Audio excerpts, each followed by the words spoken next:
नमस्ते। आप देख रहे हैं आपका favourite YouTube channel be wealthy और आपके साथ हूं मैं आपकी फाइनेंशियल एजुकेटर स्वाति। अगर आपको इस सवाल का जवाब मिल जाए कि क्या मेरे पास जितनी रकम है उससे मैं अभी या अगले 1 या 2 साल में रिटायर हो सकता हूं या नहीं, तो आपकी जिंदगी थोड़ी आसान जरूर हो जाएगी। आपको ये तो पता है कि रिटायरमेंट कॉर्पस कैलकुलेट करने के लिए आपको 3 चीजें चाहिए होती है। महीने का खर्च कितना है या साल का खर्च कितना है, कितने साल में रिटायर होना है, और इन्फ्लेशन।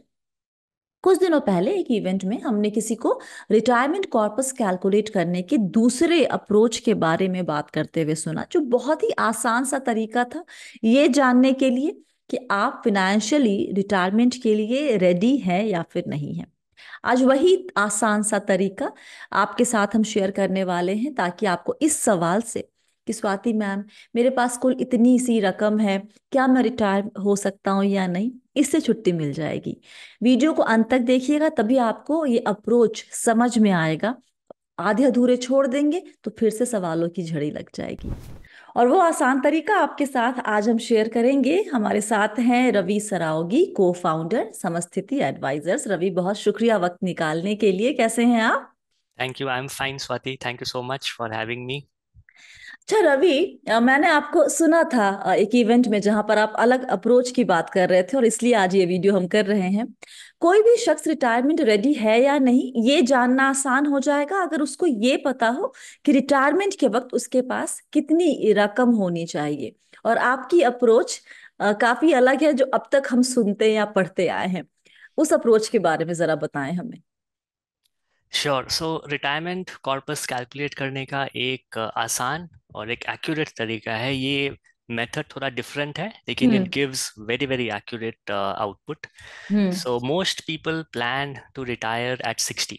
हम्म। तो आपको बस एस्टिमेट करना है कि आप जब 60 के हो जाएंगे और जब आप रिटायरमेंट लेंगे, तब रिटायरमेंट के पहले साल में आप कितना खर्चा करेंगे। ओके। इस एनुअल एक्सपेंडिचर को 33 टाइम्स से मल्टीप्लाई करना है, और हम्म। ये आपका रिटायरमेंट कॉर्पस होना चाहिए। ओके। एक एग्जांपल लेते हम्म। हैं just to illustrate this. Hmm. Suppose आपकी अभी एज है 40 इयर्स, ओके। और आप अभी एक साल में 8 लाख खर्चा करते हैं। हम्म। तो जब आप 60 के हो जाएंगे तब आप 25 लाख खर्चा करेंगे, और ये हम्म। हमने कैलकुलेट किया है 6% इन्फ्लेशन मानकर। ओके। तो जब आप रिटायर होंगे आप 25 लाख खर्चा करेंगे एट द एज ऑफ 60, हम्म। और इस 25 लैक्स को आपको 33 से मल्टीप्लाई करना है, और आपका retirement corpus at the age of 60 should be approximately 8 crore. पता है, ये तो नंबर सुनते ही ना एक तो लोग भाग जाएंगे कि यार छोड़ो, रिटायर ही नहीं होते, या फिर जो है अपने खर्चे कम कर लेंगे। खैर, तो एक अगला सवाल जो जहन में आएगा, ये 33 क्यों? क्यों नहीं 20, 21, 25, 40? 33 नंबर थोड़ा सा अलग सा है। हमने रिसर्च किया है कि इंडिया में अगर कोई 60 में रिटायर हो रहा है और उसकी लाइफ एक्सपेक्टेंसी अगर 90 ईयर्स है, हम्म। तो कितना कॉर्पस होना चाहिए कि वो लाइफ एक्सपेक्टेंसी के पहले एग्जॉस्ट नहीं हो। नहीं हो। और ये डिफरेंट सिनारियोज में, ऑल ऑफ द सिनारियोज में वो रिटायरमेंट कॉर्पस एग्जॉस्ट नहीं होना चाहिए। हम्म। तो यहाँ से जब हमने एनालिसिस किया तो यहाँ से 33 का नंबर आया है। और इसेंशियली जो हमारा रिसर्च ये कह रहा है कि अगर 33 टाइम्स आपका रिटायरमेंट कॉर्पस है, हम्म। तो you are prepared for nearly all scenarios. आप सेफ रहेंगे। ओके। और ये रिसर्च पब्लिकली अवेलेबल है। It has been done with my co-author mister Rajan Raju, ji. and interested readers and viewers can download and read it as well. हाँ, तो ये ऐसा करते हैं, इसे हम अपने डिस्क्रिप्शन बॉक्स में डाल देते हैं ताकि जिनको बिल्कुल। भी पढ़ना हो वो पढ़ ले।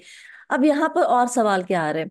अमूमन हम लोग क्या करते थे कि किसी भी लेमैन के लिए, रिटेल इन्वेस्टर के लिए, जिसके लिए थोड़ा सा कॉम्प्लिकेटेड कैलकुलेशन करना मुश्किल है, हम लोग कहते थे कि भाई 1 साल का अपना देखो खर्चा क्या है। हम लोग मंथली बेसिस पे नॉर्मली बात करते हैं कि महीने का खर्चा क्या है, उससे आपका एनुअल निकल जाएगा। उसके बाद आप उसमें 6% इन्फ्लेशन या 7%, जो भी है आपकी मर्जी। और उसके बाद उसमें आप वो अगले 20 साल का ड्यूरेशन लगा के, और जो एक नंबर पहुंचेगा वो नंबर आपका रिटायरमेंट कॉर्पस होना चाहिए। वो एक सिंपल कैलकुलेशन हुआ करता है। लेकिन उसमें हम ये नहीं फैक्टर इन करते हैं कि अगले 30 साल जब तक आप जिंदा हैं तब भी इन्फ्लेशन होगा। और खर्चे वहां भी बढ़ेंगे आपके।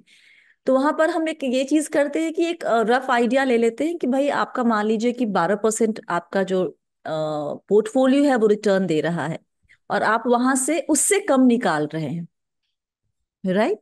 या तो आपका मैनेज हो जाएगा अगले 30 साल या 20 साल।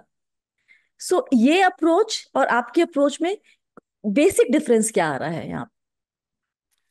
श्योर। सो अभी आपने what is the withdrawal rate जो आपने मेंशन किया? नॉर्मली जो हम लोग कहते हैं कि 12% अगर आप मान के चले, CAGR, not every year of course, लेकिन या अगर हम मान के चले, रूल कहता है आई थिंक 4%।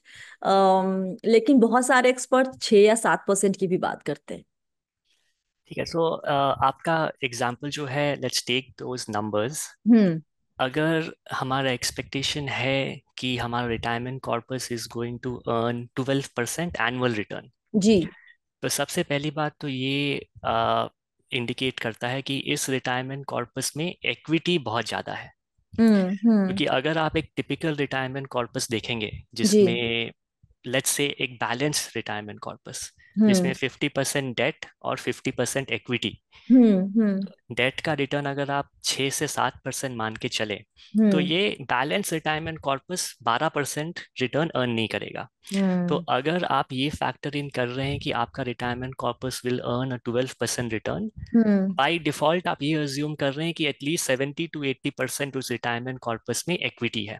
ओके। हम्म और इसमें अगर एक रिटायरमेंट कॉर्पस में इतना हैवी एलोकेशन है इक्विटी को, हम्म। तो जायज़ बात है कि वो retirement corpus will be very volatile. Yes, definitely. तो ऐसा हो सकता है कि during the life time of the retirement corpus वो हम्म रिटायरमेंट कॉर्पस का जो इक्विटी है वो 12% रिटर्न अर्न करे, हम्म लेकिन एवरी ईयर बहुत वॉलेटिलिटी रहेगा। कई हम्म। साल ऐसा भी हो सकता है कि वो retirement corpus negative return earn कर रहा है, कई साल बहुत अच्छा रिटर्न अर्न करेगा, कई साल मॉडरेट। तो हम्म। इसमें अगर आप 5 to 7% विड्रॉवल कर रहे हैं, तो कई बार ऐसा होगा कि आप एक्चुअली प्रिंसिपल विड्रॉ कर रहे हैं। Right right right. तो ये अब ये जानना कि 5 to 7% सही है या गलत है, I think the best answer is हमारे मार्केट में करीबन 40 साल का डेटा है। हम्म अगर आप सेंसेक्स देखें तो 1979 से डेटा अवेलेबल है, हम्म। और डेट म्यूचुअल फंड्स का डेटा 1995 से अवेलेबल है, जी। और उससे पहले आप फिक्स डिपॉजिट के रिटर्न्स देख सकते हैं। करेक्ट। तो ये 40 साल का जब डेटा आप एनालाइज करते हैं, तो उसमें वेरी स्ट्रेट फॉरवर्ड आ जाता है कि 5 to 7% अगर विड्रॉ कर रहे हैं तो ये एक एक्सेसिव नंबर है। Hmm. Only those cases where returns are higher will this 5 to 7% sustain. Okay. तो आई थिंक जब हम एक रिटायरमेंट प्लान डिजाइन करते हैं तो we have to take into account कि आप 30 से 40 साल रिटायरमेंट में रहोगे। You will see all kinds of markets, you या। Will see good market, bad market. आप जैसे 2008 में क्राइसिस हुआ था वो भी कभी फ्यूचर में होगा ही। तो hmm. You have to incorporate all of those details, और जब आप वो करते हैं तो फिर withdrawal rate comes at 3 to 3.5%। यही एक अच्छा, तो सेफ ये विड्रॉवल आपकी है। स्टडी के हिसाब से 3 to 3.5% should be the withdrawal rate? बिल्कुल हाँ।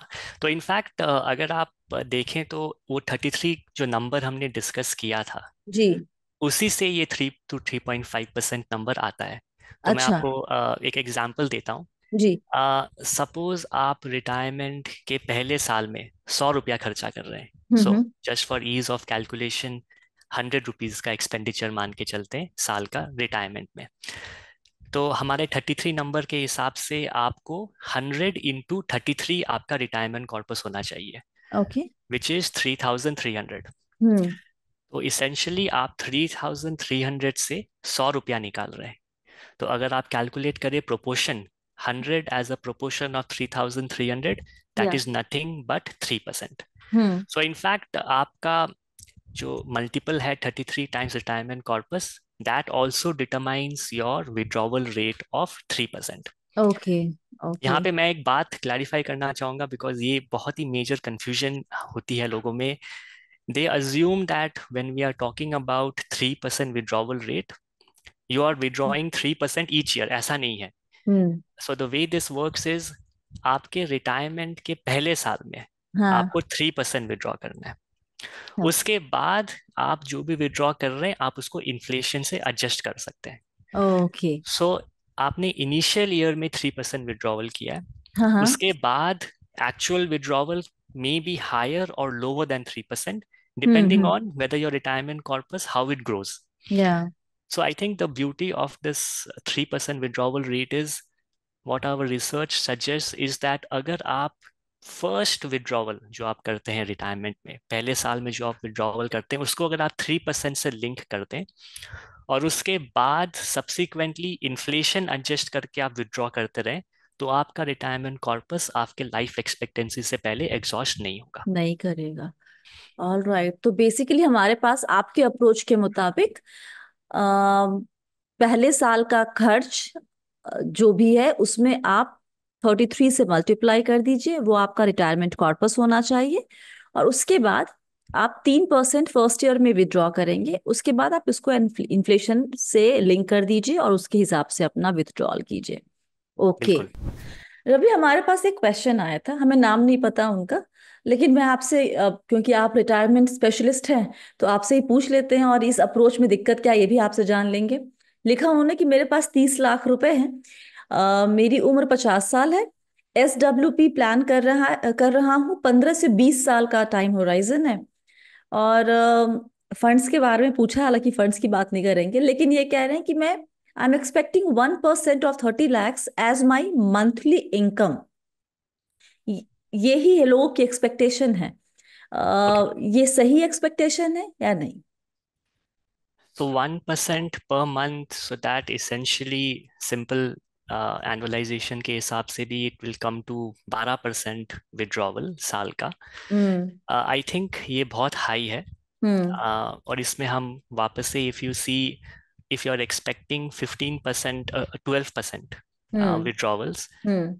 तो ये मोटा मोटी 100% इक्विटी पोर्टफोलियो होना पड़ेगा, because hmm. Only equity can potentially give this kind of returns. Hmm. तो इसमें फिर से वही प्रॉब्लम है कि ऐसा नहीं है कि अगर आप 12% इक्विटी का रिटर्न मान के चल रहे हैं तो आप बेवकूफ़ी कर रहे हैं। अगर आप लॉन्ग टर्म ट्रैक रिकॉर्ड देखें हमारे इक्विटी मार्केट्स का, सो 12% is I would say reasonable expectation for equity returns. लेकिन इसमें बस यही प्रॉब्लम है कि अगर 1% पर मंथ आप विड्रॉ कर रहे हैं, तो मतलब आप वॉलेटिलिटी को इनकॉर्पोरेट नहीं कर रहे हैं।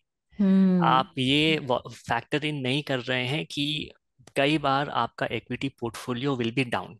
या। इसमें एक चीज समझने के लिए बहुत जरूरी है कि जब कोई पोर्टफोलियो 100 से 50 गिरता है, हम्म। तो दैट्स अ 100% फॉल, या। राइट। लेकिन अगर उस दैट्स अ 50% फॉल। हम्म। लेकिन वही पोर्टफोलियो को 50 से 100 100। वापस लेके जाना है, so it has to grow by more than 50%। Of so course. That is the problem. अगर आप एक सिस्टमैटिक विड्रॉवल प्लान स्टार्ट कर रहे हैं एक 100% इक्विटी पोर्टफोलियो से, हम्म। तो उसमें कई बार आप प्रिंसिपल से विड्रॉ करेंगे और वो रिटर्न्स जो है वो प्रिंसिपल को रिकैपिटलाइज नहीं कर पाएगा, and hmm. You will see that आप उस सिस्टमैटिक विड्रॉवल प्लान बहुत पहले एग्जॉस्ट हो रहा है कंपेयर टू योर एक्सपेक्टेशन। हम्म। और ये जो 3% का जो नियम है, ये क्या हर तरह के इंसानों पे या निवेशकों पर लागू होगा? क्या किसी अलग अलग सिनेरियो में ये हो सकता है, किसी के लिए 3% हो, किसी के लिए 5% हो? सो ये 3% विड्रॉवल रेट इंडिकेटिव है।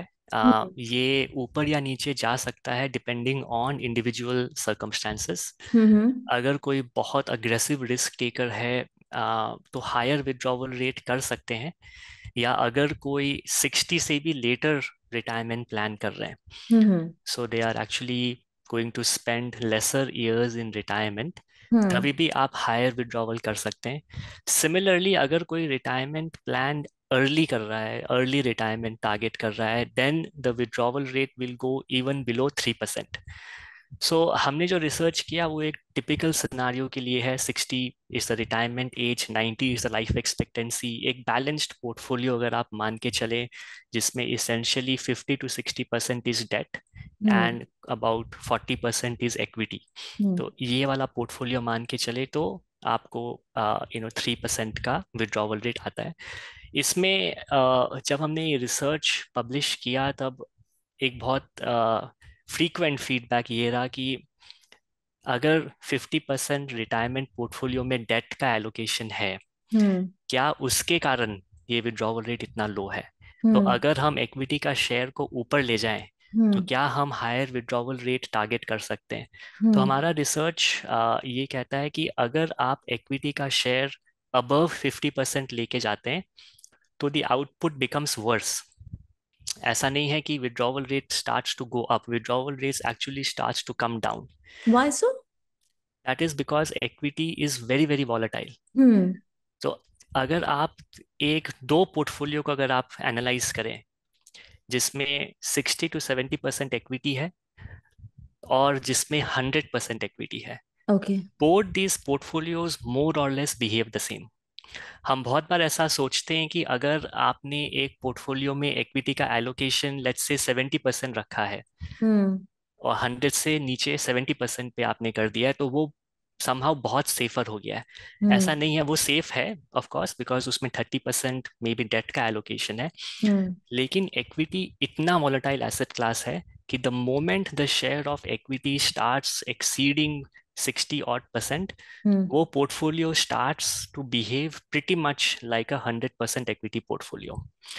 नाउ, अगर हमें एक पोर्टफोलियो से विड्रॉवल्स नहीं करना है, तो दिस हम्म। Is fine. आप इंटरमीडिएट जो भी वॉलेटिलिटी है उसको आप सह लीजिए, आप हम्म। विड्रॉल्स तो करना नहीं है।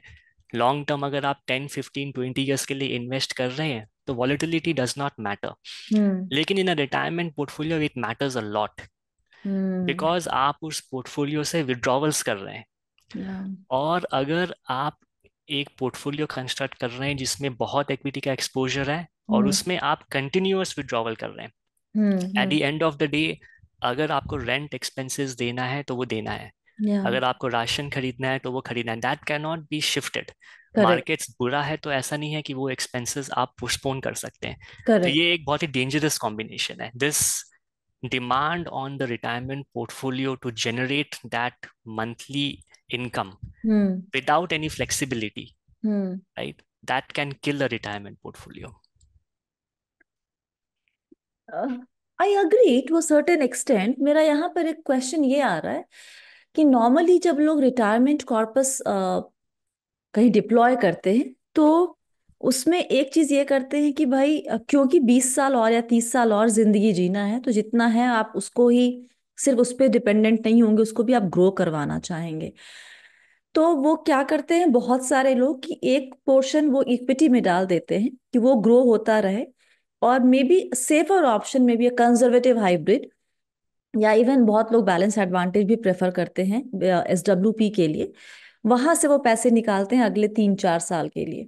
तो आपका कॉर्पस बढ़ गया, राइट? हमने बात की 3% आपके कॉर्पस से आप निकाल सकते हैं। तो वैसे में हम क्या 3% ही रखेंगे, या फिर वहां बढ़ जाए कि हम एक जगह से 3% नहीं निकाल रहे, हमने उसको बांट दिया है दो हिस्सों में? बिल्कुल, that's a nice question Swati. So इसको हम प्लानर्स बकेटिंग स्ट्रैटेजी कहते हैं। जी। जैसे कि आपने बताया, आप अगले 10 to 15 ईयर्स का एक्सपेंडिचर हम्म। फिक्स डिपॉजिट में रख लीजिए, या। सपोज। बिल्कुल हम्म। सेफ, आपने 10 से 15 साल का एक्सपेंसेस फिक्स डिपॉजिट में रख दिया, हम्म। बैलेंस आपने इक्विटी में इन्वेस्ट कर दिया। Hmm. The situation is exactly the same that we discussed. Yeah. अगर आप एक टिपिकल इंडिविजुअल को देखेंगे और अगर वो 10 to 15 ईयर्स का एक्सपेंसेस को अलग से सेट असाइड कर रहे हैं, हम्म। तो आप देखोगे कि close to 50% of the retirement portfolio will be in debt. Hmm. Hmm. 10 to 15 years of expenses will approximate 50% of the retirement corpus. Okay. तो you are back to a 50-50% allocation between debt and equity. और हम्म। वहां पे जैसे हमने discuss किया, ये 3% rate ही suitable है। जस्ट बिकॉज आपने अलग से एक्सपेंडिचर को साइड कर दिया है, it doesn't help. It's the same as what we analysed.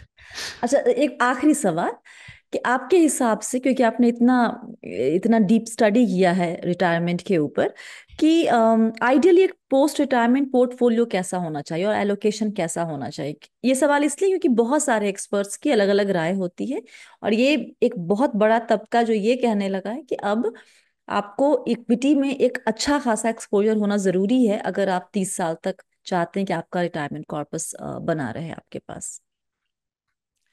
सो हम जब एनालिसिस करते हैं रिटायरमेंट के लिए, hmm. We look at past 40 to 50 years of data. अच्छा। ये करना बहुत जरूरी है क्योंकि अगर आप लास्ट 5 to 10 years का डेटा देखें तो नेचुरल लगता है कि इक्विटी का शेयर बहुत हाई होना चाहिए। Hmm. Equity has given fantastic return and you tend to feel कि इक्विटी में ऐसा ही ही रहा रखते तो। हैं। हम्म। लेकिन हमें लगता है कि that would not be the right thing to do.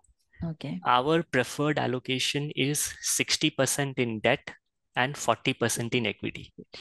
This is the preferred allocation. ये प्रेफर्ड एलोकेशन कैसे आया? ये हमारे रिसर्च के थ्रू ही आया। हम्म। बिकॉज अगर आप हमारे रिसर्च में देखेंगे, हमने डिफरेंट पोर्टफोलियो मिक्स कंसिडर किया है। हम्म। हमने 100% फिक्स डिपॉजिट पोर्टफोलियो भी एनालाइज किया है, और हमने 70 to 80% इक्विटी पोर्टफोलियो भी एनालाइज किया है। Hmm. After looking at all of these variations, the 60-40 portfolio, तो ये एक्चुअली इंटरनेशनली भी एक बेंचमार्क है। Okay. And I think there is merit to क्यों ये इतना पॉपुलर है। हम्म। इस टिपिकल 60-40 पोर्टफोलियो में 60% डेट, 40% इक्विटी इक्विटी। रहेगा। हम्म। यही allocation turned out to be the है। Best for an investor. अगर आप अग्रेसिव हैं तो हम्म। आप डेट का एलोकेशन को रिड्यूस कर सकते हैं, हम्म। 60% से 50% लेके आ सकते हैं। But our advice is not to go below 50% debt allocation. Okay. And this is purely because crisis market में बहुत कॉमन है। हम्म। कोविड का जो क्राइसिस आया वो सही मायने में एक इकोनॉमिकली एंड ह्यूमन लाइफ के बेसिस में तो बहुत बड़ा कॉस्ट था। या। लेकिन आप फाइनेंशियल मार्केट के हिसाब से देखें तो ज़्यादा कॉस्ट नहीं था, क्योंकि मार्केट जो टैंक किया उसके बाद बहुत शार्प रिकवरी हुई। Right right. So I think the current generation of investors have not seen a prolonged recession and hmm. so अगर आप 2008 का क्राइसिस देखें, 2001 में डॉट कॉम का जो क्राइसिस था, उससे पहले 1997 एशियन फाइनेंशियल क्राइसिस था, उससे पहले 1991 इंडियन फाइनेंशियल क्राइसिस था। Those were very very severe economic crisis. I hmm. Think आपके retirement plan has to factor in not the past 5 to 10 years of return, but it has to factor in the last 40 to 50 years of investment experience. उसके basis पे you have to be conservative, otherwise वो एक retirement plan नहीं है, that will turn out to be a gamble. या। या। बहुत बहुत शुक्रिया रवि, आज अपना इस ये अप्रोच हमें समझाने के लिए। हमें पूरा यकीन है कि इस बातचीत को सुनने के बाद आपके मन में बहुत सारी शंकाएं या सवाल होंगे, तो आप वो सवाल हमें नीचे कमेंट कर सकते हैं, या व्हाट्सएप कर सकते हैं, या ईमेल कर सकते हैं। व्हाट्सएप और ईमेल आईडी दोनों आपको स्क्रीन पे दिख रही है, वो आपको डिस्क्रिप्शन बॉक्स में भी मिल जाएगी। डिस्क्रिप्शन बॉक्स में और क्या मिलेगा? रवि ने जिस रिसर्च पेपर की बात की है उसका लिंक, साथ ही अगर आप रवि को अप्रोच करना चाहते हैं अपने रिटायरमेंट प्लानिंग के लिए, या फिर आपके पास कोई कॉर्पस है, आप उससे उनकी राय जानना चाहते हैं कि आप रिटायरमेंट रेडी है या नहीं, तो आपको उनके वेबसाइट का लिंक भी मिल जाएगा, जहां पर आप क्लिक करेंगे और उन तक पहुंच सकते हैं। इसके अलावा आपको ये याद रखना है कि आप है मेरे यानी स्वाति के साथ, और हम सब है बहुत ही सावधानी और समझदारी के साथ अमीर बनने के सफर पर। साथ ही जाने के पहले बी वेल्दी को सब्सक्राइब करना ना भूलें। यहाँ पर आपके काम की वो हर खबर आती है, या हर एनालिसिस होती है, जहाँ से जो आपको फिनेंशियली इंडिपेंडेंट बनने में, या फिर आपको हमारा जो अमीर वाला टैग है उसकी तरफ जानने में आपको मदद करता है ना? वक्त देने के लिए बहुत बहुत शुक्रिया। अपना ख्याल रखिएगा। Stay blessed, healthy and be wealthy.